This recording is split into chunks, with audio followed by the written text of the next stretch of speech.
देखो प्रथम नेता माने मीडिया को डाकती मीडिया कौन सी नेता पाक आगुआ जाए किंतु नेता प्रचार कला मीडिया वाला ठीक कांधे हाथ पकई कथा हे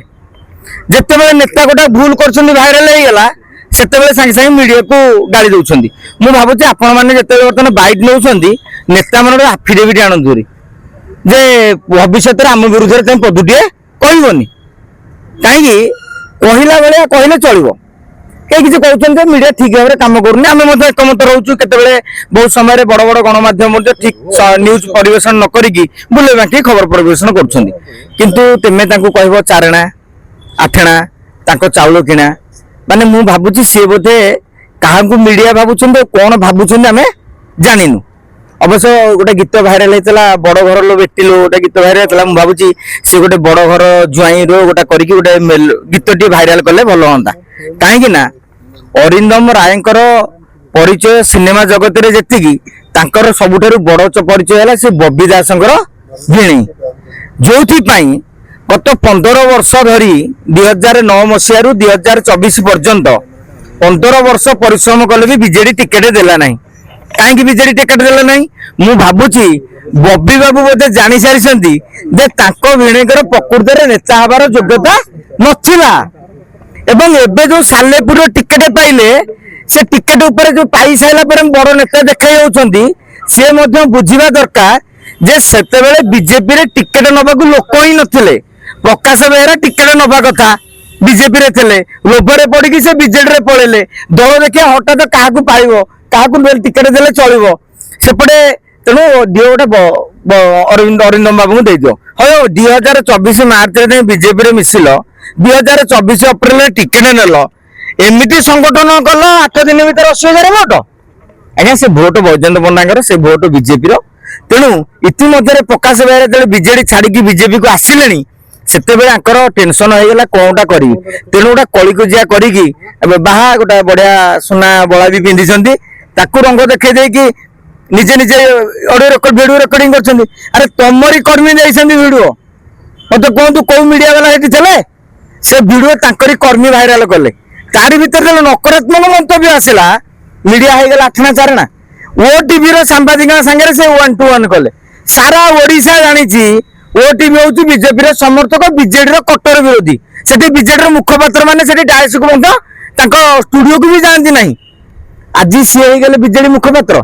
मु कह कथा तुम एमपी होती बैजयंत पंडा ये बैजयंत पंडा को फोन कर पचारूना आज्ञा आप बीजेडी ना बीजेपी कहतु तेणु मु जानीदेली मीडिया मैनेजमेंट कैपेसिटी ना सांगठनिक दक्षता भी ना नेता हबार दक्षता भी ना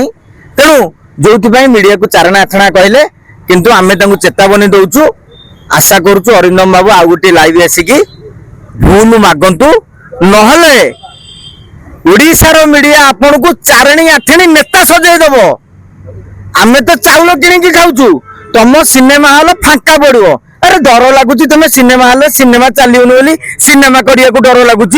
तुम टिकी टिकी आर्टिस्ट माने सिनेमा करिकी वर्तमान हाउसफुल करिकी कोटी कोटी रोजगार कले तुम से भी दक्षता ना खाली बॉडी देखे देकी तुम नेतागिरी कर बॉडी देखे देकी कहू तुम बड़ बड़ हीरो आज्ञा केबे फिल्म मिलु नथिला मझिरे से कोन करिथिले जेहेतु तांको माने बबी दासंगर बहुत टंका रहिछि एवं सेति पई सेही पैसा रे निजे गुटे सिनेमा करिथिले तांकर मझिरे सिनेमा जमा चलिलानी तेणु सिनेमा मिलियो केंती आज्ञा सिनेमा टी चलिया पई तमरो गोटे माने आर्टिस्टिक स्किल रहा दरकार एमाने जो कलाकार को बॉडी सुंदर चेहरा देखैकी आसीथिले किंतु पब्लिक रेस्पॉन्स जो आसला दर्शक रेस्पॉन्स आसला आंकर आ भल हेलानी बाबूसान केते गोटा इनकम करूछंती गोटे फिल्म रे आपण देखंतु अनुभव महांती तांकर संस्था चलैछंती ताले तुम संस्था कहीं चली पारुनी एते हीरो चलाउछन अरे अरे भाई आपण जो प्रश्न पचारिले तांकू कहा सुरक्षा नहीं तांकू केही बल देई नांती से निजु देखा चाहते जमी आप देखिए जो आमर जिम सेंटर पिला आसला पर चलती एमती गोटे जो भाइराल एमती बाहु देखेदेवे मझे एमती करदे माने जे मोर एमती बॉडी अच्छी तेणु तांकू कहीं सुरक्षा दौना प्रकाश बेहरा काले बीजेपी सीट टी माड़ी बसवे कि प्रकाश बेहरा जब बीजेपी की पलि आसी टिकेट थुआ କାହିଁକି ନା ସାଲେପୁରରେ ତାଙ୍କର ସଂଗଠନ ରହିଛି। ଇଏ ଦେଖିଲେ ମୋର ଅଖାଉଣି ନାହିଁ, ସେପଟେ କଟକ ବାରବାଟୀ କଟକ ଗଲାବେଳକୁ ସୀତମ ଦାସ ଉଣ୍ଡିକି ବସିଛନ୍ତି ଚେର କାଟି ଦେବାକୁ, ଅନେକ ନେତା ବି ବସିଛନ୍ତି। ତେଣୁ ଇଏ ଟିକେ ବାହୁବଳୀ ଚାଲି ଏଇ କଣ ବେଶୀ ତେଲେଙ୍ଗା ପିକ୍ଚର ଟି ଦେଖିଲେନି ଆଜିକାଲି। ଆମର ଦେଖିବେ କପି ପେଷ୍ଟ ଫିଲ୍ମ ଚାଲିଥିଲା, ଇଏ ତେଲେଙ୍ଗା ପିକ୍ଚର ଦେଖିଦେଇକି ଏସବୁ ନିଜକୁ ବିଜୟ ଥାଲାପତି ଭାବି ଦେଇଛନ୍ତି। କିନ୍ତୁ ସେଠାକାର ରାଜନୀତି ଆଉ ଓଡିଶା ରାଜନୀତିରେ ବହୁତ ଫରକ। ଓଡିଶାର ବହୁ ଅଭିନେତା ନେତା ହେବାକୁ ଯାଇଛନ୍ତି, ସବୁତକ ମାନେ ତା ଦେହରୁ କହିବି ଅଧା ହଉଛନ୍ତି, କାରଣ ସମସ୍ତେ କହିଲେ ଗୋଟେ କମ୍ପ୍ଲେନ କରିବେ। ମୁଁ ଆପଣଙ୍କୁ ଗୋଟିଏ ଗୋଟିଏ ନେତାଙ୍କ କଥା ବି ଟିକେ ନାକୁ କହିଦଉଛି, ଟିକେ ଡେରି ହେଇଯିବ। ପ୍ରଶାନ୍ତ ନନ୍ଦ ଷ୍ଟ୍ରାଟେଜି ଅଛି, ରାଜନୀତି ରଣନୀତି, ସଂଗଠନ ନାହିଁ। ବେଗୁନିଆରେ ସେଥିପାଇଁ ବିଜେପି ସାଙ୍ଗରେ ଥରେ ଏନସିପି ସାଙ୍ଗରେ କରିକି ତାପରେ ବିଜେଡି କୁ ଯାଇକି ବର୍ତ୍ତମାନ ଘରେ ବସିଛନ୍ତି। ସିଦ୍ଧାନ୍ତ ମହାପାତ୍ର ତାଙ୍କୁ ରାଜନୀତିକୁ ନେଇଥିଲେ ଆଜ୍ଞା ଆମର ସୂର୍ଯ୍ୟ ନାରାୟଣ ପାତ୍ର, ସେତେବେଳେ ହିରୋ ମାନେ ବ୍ରହ୍ମପୁର ଷ୍ଟାଇଲରେ ଟିକେ କଣ କି ସେଠି ସାଉଥ ଓଡିଶା ମାନେ ସଦର୍ଣ୍ଣ ବେଲ୍ଟଟା ଏବଂ ସେଠି ଟିକେ ଆନ୍ଧ୍ରାର ଲିଙ୍କ ଥାଏ, ତେଣୁ ହିରୋ ମାନଙ୍କର ଗୋଟେ କ୍ରେଜ ଥାଏ। ତେଣୁ ତାଙ୍କର ଗୋଟେ ଭଲ ହସ୍ପିଟାଲ ବି କରିଥିଲେ, ନର୍ସିଂ ହୋମ କରିଥିଲେ। ତେଣୁ ସୂର୍ଯ୍ୟ ପାତ୍ର ତାଙ୍କୁ ନେଇଗଲେ, ବିଜେଡି ହାୱାରେ ଜିତିଗଲେ। ଲାଷ୍ଟକୁ ସେ ଗୁରୁ ଦକ୍ଷିଣା ଦେଲେ। କେମିତି ଗୁରୁ ଦକ୍ଷିଣା ଦେଲେ? ସୂର୍ଯ୍ୟ ପାତ୍ରଙ୍କ ପୁଅକୁ ଦିଗବନ୍ଧରେ ହରେଇ ଦେଲେ। ତେଣୁ ସୂର୍ଯ୍ୟ ପାତ୍ର ତାଙ୍କୁ ଆଣିଥିଲେ, ବିପ୍ଳବ ତାଙ୍କୁ ଆଣିଥିଲେ ରାଜନୀତିକି, ସେ ହାରିଲେ। ଆକାଶ ଦାସ ନାୟକ ତାଙ୍କ ବାପା ଜଣେ ଭଲ ସଂଗଠକ, ଶ୍ରମିକ ନେତା ଥିଲେ, ସେଥିପାଇଁ ସେ ରାଜନୀତିରେ ଟିକେ ସଫଳ ହେଲେ। ପରବର୍ତ୍ତୀ ସମୟରେ ନିଜର ଦକ୍ଷତା ଯୋଗୁଁ ବିଜେପିକୁ ଯାଇକି ମଧ୍ୟ ହାୱାରେ ଜିତିଗଲେ। ଅନୁଭବ ମହାନ୍ତି ତାଙ୍କର ସାଂଗଠନିକ ଦକ୍ଷତା ନଥିଲା, ରାଜ୍ୟସଭାକୁ ଗଲେ କମ ବୟସରେ, ତାପରେ କେନ୍ଦ୍ରାପଡାକୁ ଗଲେ। କେନ୍ଦ୍ରାପଡାରେ ବୈଜନ୍ତ ପଣ୍ଡାକୁ ହରାଇବା ପାଇଁ ନବୀନ ବାବୁ ସବୁ ଶକ୍ତି ଲଗେଇଦେଲେ, ତେଣୁ ଜିତିଗଲେ। ତାପରଠୁ ସେ ବର୍ତ୍ତମାନ ଟିକେଟ ନାଁ ଶୁଣିଲେ ଡରୁଛନ୍ତି।